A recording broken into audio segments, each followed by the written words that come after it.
As we enter the top 10, you may have noticed that there's a specific type of champion that hasn't made an appearance yet, marksmans. Being the main class of one of the 5 positions, you'd think I'd talk about one of them sooner. Well, the truth is I don't like ADCs or most traditional marksmans.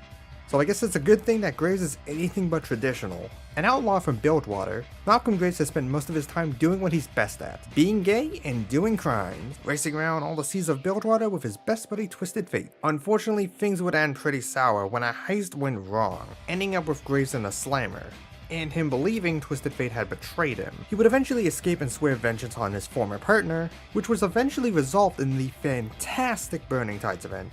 Now the pair are back to working together, and doing what they usually do, being gay and doing crimes. Also, Graves was a Sentinel of Light for a bit, which was one of the only good parts of that event. In fact, it's honestly kinda shocking just how much lore Graves has gotten over the years. He's rarely a major character in most stories, but he shows up quite frequently in them. Probably just because he's a fun character to have around. But the more interesting thing to talk about is his gameplay. Interesting because I'm pretty sure a lot of new players don't know the history behind it. Back in the good old days of League, which I can say since it was a decade ago, Graves didn't play like how he currently does. Instead, he played like every other marksman. And I do mean every marksman. A common complaint back in the day was that a lot of ADCs felt the exact same. Sure, they had different personalities and abilities, but most of them built the same items, focused mainly around right-clicking, and there even was some common ground between how their abilities were designed. Riot eventually sought to fix this issue in 2015 with the Marksman update, and while there were some changes that definitely weren't great, looking at you Sentry Cog, the standout rework from this was easily Graves, who got overhauled to the point that he had an entire role swap, going from an ADC to a jungler, and personally I find that more fitting for him. Bro's going around robbing people, why is he stuck bot lane babysitting Blitzcrank? The big reason for this change was the rework done to his passive, which completely changes how his auto attacks work. Instead of firing a single straight attack like other carries, Graves fires 4 pellets in a cone, 6 if it's a crit. Each pellet does less damage than a standard auto attack, but if you land all of them, it adds up to more damage than what you would have normally gotten, which can lead to some crazy bursts. And what's even crazier is that this is one of the few ability changes that has a lore reason behind it. During Burning Tides, Graves' shotgun Destiny was lost at sea, with Twisted Fate saying he knew a guy in Piltover who could make him a new one. That happened a few months before the update came out, and oh yeah, what was Graves' new passive called again? New Destiny. Very clever. Though the gunsmith wasn't able to perfectly replicate everything, as he no longer has a bottomless clip. Yeah, Graves has a reload mechanic, only being able to fire 2 shots before having to reload. This idea was likely inspired by Jhin, who was in development around the same time, and while thematically it's wonderful for Jhin, I actually like it more on Graves. Dear God. Needing the reload makes his shotgun feel, well, more like a shotgun, and allows for him to give each individual shot more punch. Plus, unlike Jhin, who needs to sit around and wait for the game to reload on its own, Graves has the ability to manually reload a shell thanks to his E quick draw. What was originally a dash with nothing more to it, Riot managed to spice it up by adding so many effects to it that it was like they were designing a Yu-Gi-Oh card.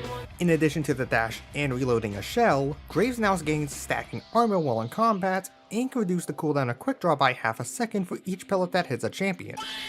So a good meat shot gives you 2 to 3 seconds back depending on if it's a crit, and because the armor is stacking, it coming off cooldown quicker allows you to stack it up even more, making you far bulkier than anyone would expect, and allowing you to continue getting in close for those meat shots. Graves loves close quarter combats, a factor helped by his other 2 abilities. W throws out a smoke grenade that slows and nearsights those inside of it, while Q fires an explosive round that leaves gunpowder behind it, igniting it after a second for extra damage.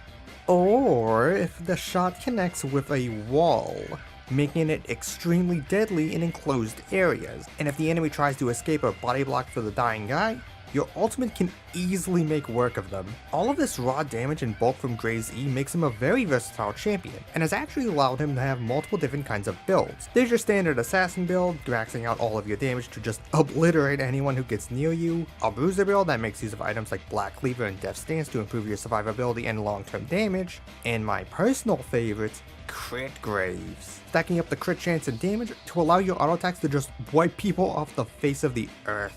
while being able to tank bust and use your E more frequently. There's so many fun ways to play Graves, and that's even before talking about some of the arena synergies. Like, not only do the crap stages make end of the line better, there are some really fun augment combos you can pair with him. With all of that said, there is one major thing holding Graves back, and it's something that I neglected to mention earlier. While the pellets are really powerful and can melt someone if they land, they also lack penetration, which is understandable since if they didn't, a single shot could hit the entire enemy team, but it also means your attacks can be blocked by enemies, minions, and towers. The latter is especially annoying, since while it means Graves can easily take a tower if given a chance, he basically can't hit it if anyone is nearby, since any pellet touching them draws tower aggro. But that is my only major issue with him that really doesn't hurt him that much.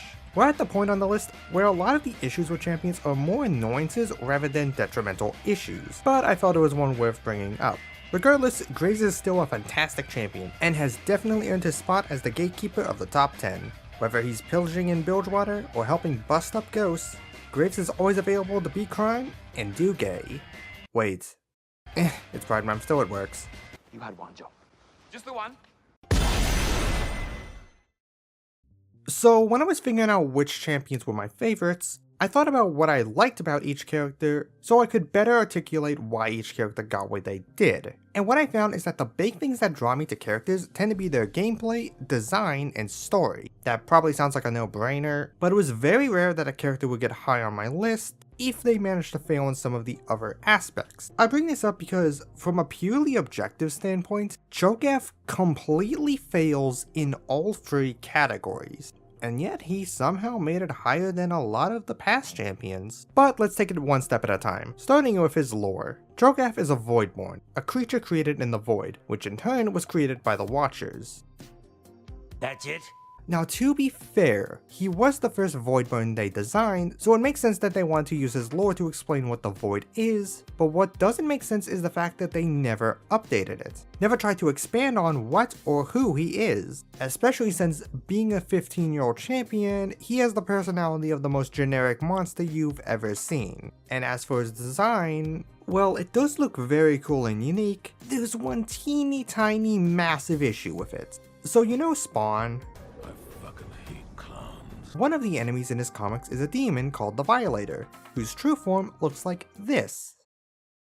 Yeah, Cho'Gath's design is straight up stolen. Riot should consider themselves lucky that they never got sued over this. Seriously, you see what happened with Air Neos? So he's a failure at design, lore, and character. But hey, that's not everything. Maybe his gameplay makes up for it? Well, he's a lot of fun to me, but he's also probably the simplest champion on this list. His passive gives him health and mana when he kills a unit, Q knocks up enemies in an area after a delay, W silences everyone in a cone in front of him, and E empowers your next auto attacks to damage and slow enemies, as well as the people behind them. It took one sentence to sum all of that up. So what's the deal? How the hell could a champion like this, with no story, a stolen design, and shallow gameplay, make it to the top 10? Well, firstly, just because the gameplay is simple doesn't mean it's bad. How dare you come to a conclusion that I ended up leading you towards? It's weird because on paper his gameplay should fall apart because it's a bunch of disconnected abilities with no intended synergy, but each of the abilities on their own is pretty decent, and their general goodness allows them to work together well enough. Q knocking up makes landing your silence easier or getting the rage for your empowered auto attacks, W prevents them from using abilities to fight back and escape, helping Q and E slows makes landing your other abilities easier. It's the most basic type of synergy, but his abilities being a group of good stuff makes them work out surprisingly well. But the big thing here is the one ability that I didn't mention previously, his ultimate Feast. This is the big reason why Cho'Gath is so good. It's also a simple ability on the surface, just being a point and click attack that deals true damage, with it dealing a ton to minions and monsters. This already makes it a good finisher both for enemies as well as jungle camps, especially things like Dragon. But there's one more important benefit to this. When Cho'Gath kills an enemy with his ultimate, he gains a stack that increases his health and damage on E. The E benefit is mostly there as a consolation prize, so the main thing here is the increased health. Early game, a single stack gives you 600 health, which doesn't sound like much, but it can add up once you get a ton, with late game stacks giving you 180, meaning 10 stacks gives you 1800 health, and as a result, Cho'Gath synergizes extremely well with any items that benefit from you having a high amount of HP. Undying Despair deals more damage and heals more. The Immolate Burns do more damage scaling with your health. Mechanic Rookin has a massive shield, and oh my god, Hard Steel. Deal damage scaling with your max health, and gain health equal to the damage you dealt. Oh yeah, did I also forget to mention? Feast damage also scales with your max health, so each stack also buffs up your damage. And speaking of getting beefed up, one more thing I neglected to mention, I'm so sorry but I swear it's better that I keep doing it like this, is that Cho'Gath's size scales with each of his stacks, which also increases his basic attack and ult range. This obviously helps getting the range to use your stuff even though it makes you a bigger target, but it also plays into one of the biggest reasons people like Cho'Gath. See, the Voidborn are huge, and that isn't really conveyed in the game due to visual clarity. Cho'Gath, due to having size scaling on his ultimate, is the only champion in the game who is able to live up to that thematic fantasy. While other Voidborns get by with their own unique fantasies, devoid of how big they are, Cho'Gath's fantasy, as a result of this mechanic, has become that of a kaiju, towering over everyone and destroying everything in your path. Even his goofy animations play into this given how silly old kaiju movies can be. It's hard to say that it's perfect since the design is, as I said, stolen, but it does make me hopeful for a future when he eventually gets reworked. Honestly, a lot of the fun of Cho'Gath mostly comes down to his ultimate and surrounding buffs, and I think that's okay. It's a simple joy to be a massive monster with a health bar so big that it can be used as a weapon that modern champions can't replicate. Just give me a new design and a real backstory, and he'll be perfect. I talked about the Marksman update earlier during the Grave segment, and while that was one of the earliest class updates, it wasn't the first. The first one was the Juggernaut update, a major rework to 4 champions, and it was such a success that it completely ruined that year's World Championship and has gone down as one of the worst updates ever made to this game. Yeah, it says a lot when the only one of those updates that hasn't been reverted is Darius, with Skarner and Mordekaiser receiving full VGUs, and Garen getting his rework reverted, and with it ultimately being outclassed by a mini update that mainly gave him attack speed scaling on his E. But we're not here to talk about the bad reworks, we're here to talk about my favorite champions, and it just so happens that one of those reworked champions made it onto this list, the former Master of Metal, Mordekaiser.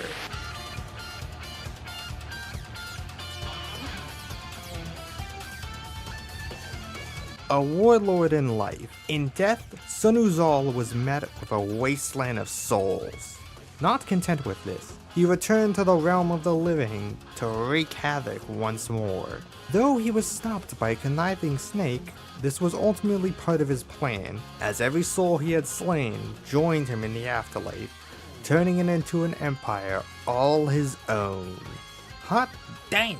No wonder he's called the Iron Revenant, because that's metal as fuck. There honestly wasn't even more I could ask from his lore, even though Riot did decide to give us some more, because it's already so fucking cool that it stands on its own. Not to mention the design is sick as fuck. Even without the base cool factor of being a heavily armored ghost, the design alone is so fantastic. I especially love the chest area of the armor, mimicking a rib cage, and it honestly makes the $200 gacha skin of his human self completely worthless. Also a massive upgrade to his original counterpart, which was honestly kind of a bit generic. Another massive improvement was his gameplay, which actually changed in a way I wasn't expecting. The thing about Mordekaiser's old gameplay was that it sucked ass, and it was entirely Riot's fault with the Juggernaut updates. Originally designed as a mid or top laner, Riot for some reason tried to force him as a melee bot laner, which don't get me wrong can work, as shown by Neela, but the thing about her is that she was designed for that role from the ground up, not forced into it. So obviously moving him back to a lane that he belongs in was a given, but I expected them to change everything about him, but instead they kept most of his stuff intact. Q&E is similar in concept, and his passive W literally just got swapped. Iron Man and Harvester of Sorrows, oh by the way, all of his abilities are named after songs, which is fucking cool, got traded out for Darkness Rising and Indestructible, which managed to keep the functionality of both the abilities while improving them. Darkness Rising gives him a storm that damages those around him after he lands 3 attacks, and also gives him extra movement speed allowing him to stay on top of people. and W stores a percent of the damage dealt to him and enemies as a shield that can be called upon by using the ability. It can also then be cast again to heal a portion of the remaining shield. These both give him pretty good training in lane, made even better by Obliterate, which has him slam his mace Nightfall onto the ground doing damage, increased if it only hits one target, which can do a comical amount of damage. Plus, being an AoE slam, it makes it pretty good for wave clear even if it doesn't have the extra damage. And if people aren't getting in close enough, just use Death's Grasp and yank them towards you. With proper trades, you can easily bully out people early, and it only gets better as you get items due to some disgusting synergies. Rylai's and Leandre's especially, since they can be applied by your passive, and completely melt those who are in your grasp. And the Riftmaker makes it super hard to fight back, and all of this is capped off by one of the coolest ultimates in the entire game, Death Realm. While I do miss the old Ghost Dragon, and part of me does wish that became his ultimate, this is one of the coolest things I have seen. Mordekaiser designates a target that he wants to bully and drags them kicking and screaming into the afterlife, ready to tear them apart. And during this time, he steals a portion of their stats so that the fight is in his favor. There is a time limit before they are sent back to the living realm, but should he kill the target before time is up, he'll then get to keep their stolen stats for a brief while afterwards. This ultimate is so incredibly fun, allowing you to trap a lone target, cut a support off from their team, get a carry out of a fight, and so many other things. And holy shit, look at these backgrounds. It's cool, fun, really powerful, and it's the entire reason why he's not higher on this list.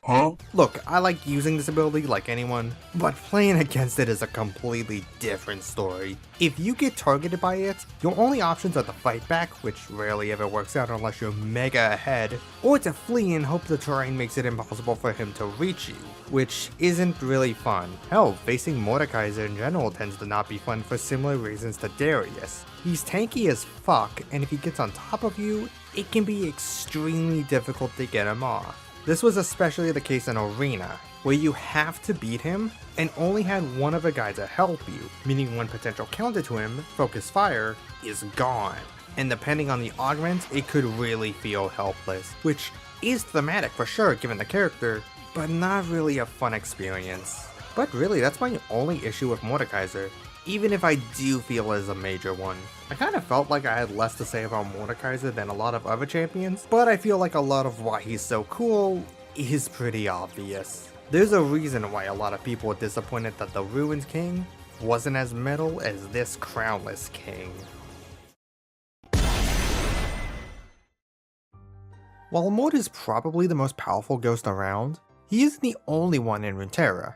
In fact, there's an entire region full of souls that have been unable to pass on. The Shadow Isles. A land shrouded in unlife, after the desperate attempts of a broken man damned it all. There are many champions there that could have taken this spot, and probably have for other people, but for my number 7, we've got to look elsewhere, and seek the Gravedigger of the Isles.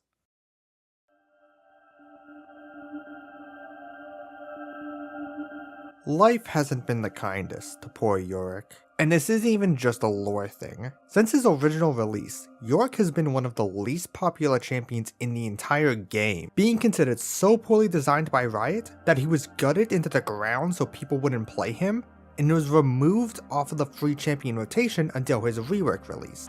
Hey, I've seen this one. And even after the rework, he suffered from a lot of design issues that led to people not really enjoying him that much. And while recent changes have improved him greatly, his legacy is that of a character that has been let down by Riot. But as someone who actually enjoyed old Yorick to an extent, and especially the new one to the point that I got Master Rank 7 on him the week the rework dropped, I'm able to see all of the good that exists through this mess. So as the storyteller that I am, allow me to recount to you his history. Yorick is a monk from the Blessed Isles, who from a young age could see the spirits of the dead. He would help those spirits find peace and move on to the afterlife, but he felt isolated from everyone else due to his gift. Even those in his order, he would serve until the day Viego arrived at the Blessed Isles and attempted to resurrect his wife, resulting in the ruined nation and the death of all those on the island. While all the other monks tried to ward off the curse using their blessed waters that they kept with them, Yorick was the only one to not drink it, and subsequently was the only one to not be fully corrupted by the Black Mist. He was still changed in some way, now a revenant of sorts and had the powers to resurrect the dead, but he still kept his mind and soul while others did not. He now spends the last of his untold days working to undo the ruination and allow those trapped on the islands to move on. But that will likely never come, as Riot isn't going to just cut off the Black Isles as shown by the ruination event, having Viego defeated, but it still remains there. And speaking of the ruination, despite his entire story centering around stopping the Ruined King, Riot did not have him show up during the event, outside of a cameo where he gave away the Maiden of the Mist, even though this was the story where he should have been a major character. Even the Ruined King game didn't feature him, where he would have made sense to be the last party member or even a major story character. And all he got connected to it was a story set after the game, and it mainly just existed to explain why Viego got defeated in the game, but it was still free for the Ruination event. And it's not like I'm asking for them to release a massive story where Yorick saves the day. I just want him to be included in the story that he should have been part of. And the crazy thing is, I don't really mind him being more of a side character in these stories. I know a lot of people expected him to be the big hero of the story, but Yorick never seemed like that type of character to me. Even in his old lore, he was just a gravedigger who was the last of his bloodline, who lost his memory upon passing away and was trying to find out about his lineage. Yorick is a tragic figure rather than the main character of a story, so I don't have issues with him being like that in the story. I just want him to, you know, actually be in the story. But I don't want this segment to just turn into a rant about the Ruination, so let's move on to his gameplay, which also had issues for the longest time. His gameplay revolves around his passive Shepherd of Lost Souls. Every couple of deaths around Yorick, a grave will be created, and by using the second part of his key while 3 or more graves are around him, Yorick would raise the dead as mistwalkers that would follow him around. They would go off on their own if they ended up in a minion wave where they would proceed to run it down like your average silver player, but they can maul anyone they get onto. Sounds pretty good. But unfortunately, the issue came from his gameplay relying too much on them. Without the ghouls, Yorick doesn't actually do much. His Q empowers his auto attack to do more damage and heal, W creates a cage to trap people in, and E lops a bunch of mist to damage and slow people. Not the most incredible abilities on their own, and that's because you need the ghouls to make the most use out of them. Q spawns a grave so you get your ghouls faster, W can trap enemies so they can't escape from the ghouls, and E marks whoever it hits, causing the ghouls to leap at them. Plus it causes any nearby graves to awaken. Okay, just get ghouls, stupid. Well, I would if Riot didn't make it so hard. And that's entirely because of the stupid numbers on his passive. And the only way to spawn a grave manually is with your Q, which also means you don't have your Q for trading. And it's not like they're super overpowered and need to be so hard to summon, they're frail as shit early, and prior to a recent change would die instantly from a single target spell. So not only were they weak early, they just felt super clunky. If only there was a way to make this feel better.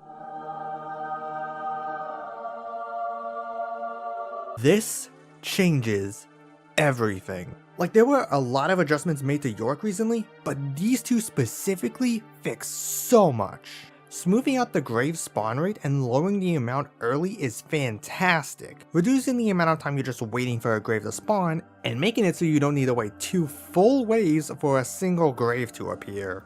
But the bigger one is the Q change. Spawning a grave just by hitting a champion or large monster is such an amazing buff. Before, you were using your main trading tool for last hitting, making it hard to win trades in lane if they were going in after you used it. And if you got bullied out early, making it impossible to get last hits consistently if your opponent was trying to freeze. Now you can use it for a trade while still getting the graves you need to function. Plus, since it heals you and you're likely running Grasp of the Undying, you can easily outsustain your opponent while dealing a decent amount of damage even before the dead start to rise again. It was such a simple change that I should be mad that it took them so long to implement, but better late than never, I suppose. There is one more way Yorick can summon ghouls, however, that I haven't mentioned, and that's through his ultimate. Yorick calls forth the Maiden of the Mist, who brings a few Mistwalkers upon arrival and drains the life out of her targets, marking them so Mr. Mori's attacks also deal extra damage against them. If the target dies, they'll immediately resurrect as a Mistwalker, replacing the weakest one if you reach the cap. Maiden can suddenly turn a fight in Yorick's favor, adding enough damage to crush enemies and bring home the posse, but overall she's a relatively simple summon. That is, except for her reactivation. Instead of allowing you to control her movement similar to other summons, pressing R causes the Maiden to detach herself from Yorick and push down any lane she is in, and while she does that, she gets her own number of Mistwalkers separate from Yorick. And this is where York's biggest strength comes into play, his insane split pushing. I haven't really talked about it prior to this because, well, there's very few champions where it's their primary strategy. It's usually just something you do when they can. But with York, it's your go-to, and the maiden is a massive part of that.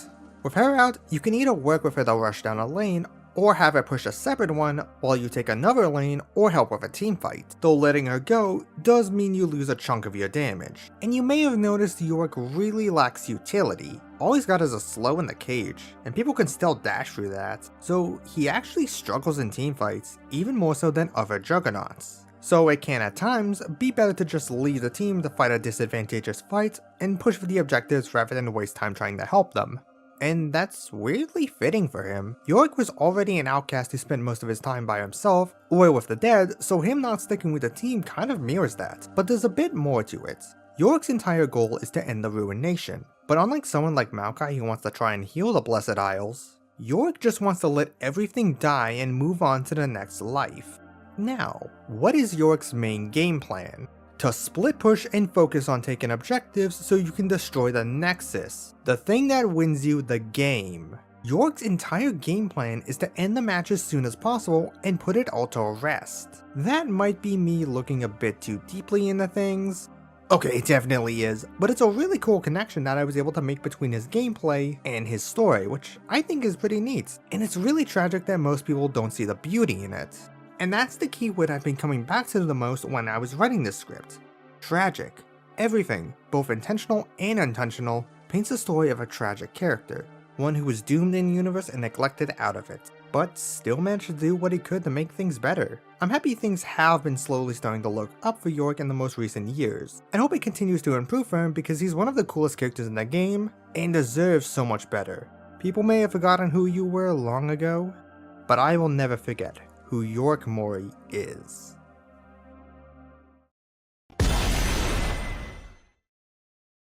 That's 2 reworks so far, so let's make it a hat trick and add a third one to the mix. We've had 2 characters brought back by ghostly magic, but for number 6 we're talking about a character that was resurrected by something more scientific, and was reborn as something incredible. The gold standard for reworks.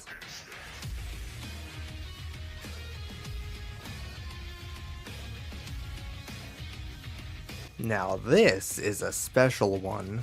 Not only is Warwick one of the oldest champions on this list, being here since the Alpha, but he was my first champion I ever played, back before he got his rework, so the rework was pretty special for me, and I think he managed to be changed in an absolutely perfect way, improving everything about him while keeping the same spirit as the original. So like always, let's start at the beginning with his lore. Originally a hunter who was cursed with lycanthropy by either Soraka or his own alchemy, depending on what story you're reading, New Warwick's lore tells of a man who was experimented on and transformed by Singed before being discarded when he died.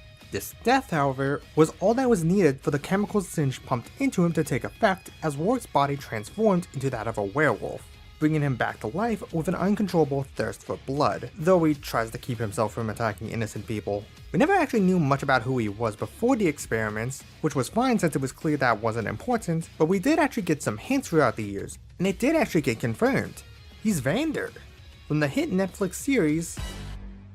Is it a spoiler to say that now? Well, we did kind of figure it out before season 1, they made a skin explicitly saying it, and I did spoil Donger getting fucking atomized, so Though annoyingly, Arcane being canon does muddy up his story a bit, since he is supposed to turn into a full-fledged werewolf, whereas Arcane did that. I'm just going to step away from his lore because of that, though this abomination does let me segue into something that is better about current Warwick: the design. It takes a lot of notes from the original version, but with some cool new aspects, such as how he has bat-like ears and a fox-like tail, reflecting Singed using multiple animal DNA to create him, making him as much like a chimera as a werewolf, as well as the tank on his back being a cool visual aspect, especially with how it goes into his body. It's a case where they take a basic concept, werewolf, and add a few elements to make it truly outstanding. As for the gameplay, I have quite a bit to add given I actually played a decent amount of old Warwick. Being my first champion, he was the one I played to get better at the game, and he really helped teach me how to do a ton of things as a jungler. as well as how to use my brain. I remember feeling like a genius when I figured out you could toggle off his E to hide that you were coming nearby to sneak up on people, which is like the most basic thing to learn. It's like a caveman figuring that out. I have an... What the fuck? Though with new Warwick, the ability to do that is no more. Because now that shit is on permanently. The moment you put a point into Warwick's W, Blood Hunts, any champion below half health will have a blood trail leading towards them, giving Warwick increased movement speed out of combat, as well as increased attack speed when attacking them, tripled while they're at 25% or below. This one ability defines how you play Warwick. If anyone overextends while on low health, you run them down and tear their flesh off, helped by his passive giving him extra magic damage on hit. This magic damage also heals Warwick while he's on low health, making him able to duel fairly well. Okay, but what if no one is on low health? Well, then you can simply activate W manually, marking the closest enemy for 8 seconds and triggering Blood Hunt on them, giving more control over how you start fights. This can also give you the extra damage you need to bring them down low enough to naturally trigger Blood Hunt on its own, and if you can't deal it with just autos alone, the rest of your kit has it covered. Jaws of the Beast is a pretty good ability for damaging enemies, allowing you to bite them and heal for some of that damage back, which is already pretty good, but more importantly, can be held down to swing yourself to the other side of them. Not only can this allow you to cut enemies off so they can't escape, it also follows any movement they use, meaning a well-timed W can prevent any escape. And if they fight back, your E charges up for a second, giving you some damage reduction before letting out a howl, fearing all nearby enemies. The howl does stop you from attacking for a bit, but making an enemy unable to fight back is well worth it, especially if it ends up in the middle of their entire team. All of this is capped off with his ultimate, Infinite Duress, an incredibly powerful ability due to employing one of the most powerful forms of crowd control in the game, Suppression, which is unaffected by tenacity, meaning the duration can't be lowered. This sounds overpowered, and it kind of was on old Warwick since it was a point and click ability, meaning there was absolutely no counterplay to it, a fact shared with another champion. Now however, it's a lot more balanced and a lot more fun, now being a dash that mauls the first champion it hits, healing off it, and applying on hit effects. Already pretty good since now it can hit enemies you don't have vision on, and can be used as an escape, but the real benefit comes from how its range works, which scales with your movement speed. So if you're going really fast, like you should be, say because someone is on low health, you can catapult yourself at them for a certified furry jump scare. And if their team is nearby to stop you, landing your ult while charging your E triggers it, so it will fear everyone who is nearby, giving you more time to rip and tear. I also want to give huge props to designers for basically managing to keep everything that was in old Warwick's kit in the new one. His passive Q and ultimate are all basically the same with some tweaks, and his old W and E were merged into Blood Hunt. So Howl is the only thing that is completely new, with nothing getting left behind. All this makes for a very simple, yet very fun champion who doesn't require a ton of practice or even brainpower to play. Sometimes I'm just tired and want to be funny doggy, and that's so easy thanks to him, especially his W. It does so much for his gameplay. A bit too much actually. Yeah, my one complaint I have with Warwick is that his gameplay is so reliant on Blood Hunt that fighting someone who isn't marked is an uphill battle. Sure, you can mark someone for 8 seconds, but those 8 seconds include the time it took to get there, and God help you if they have CC. And no, you can't use W mid-combat. Not to mention, the fact that you need them to be low on health and have a lot of sustain yourself means not only do you suffer if they have healing, but you also get whopped by any healing reduction on you. Even still, Warwick continues to be a fantastic rework, perfectly modernizing an outdated champion into something truly special, the benchmark of what a rework should be. That being said, he isn't my favorite rework, but we'll talk about that one later.